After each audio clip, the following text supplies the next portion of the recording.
yake kulingana na mwenendo wake. Let everybody come with their CV, what they have done. Na kama uko na swali kama ile maswali unaniuliza, kila mtu ajibu yake. Sitajibia mwenzangu. Kila mtu ajibu yake. Kila mtu abebe mzigo wake. Yes, and for me there is no small seat. Niliwania presidency, kisha nikawania ugavana. Kisha nikawa running mate. So any position that allows you to serve Kenyans should never be taken lightly. So I can serve. I can also support. Because all we want is the nation to move forward. Asante. The nation is greater than any of us. Asante. Cha muhimu ni huduma kwa wananchi. Huduma na kuinua Kenya yetu. Iwe tofauti jinsi tulivyoipata. Na zote tuweze kufaidika na kuwa na mazingira ambayo ni nzuri kwa uhai wa binadamu.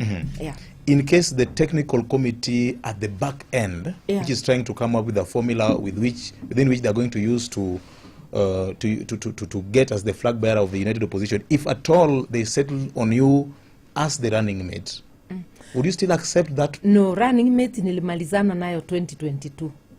I will say let somebody else take the position.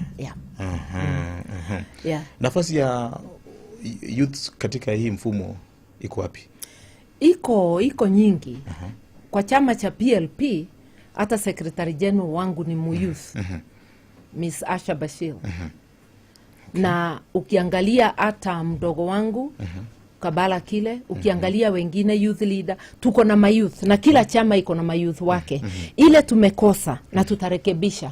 Kwa mikutano yetu tunaonyesha tu viongozi line up hapa mbele. Ndio hata wamama unaona ni mimi peke yangu.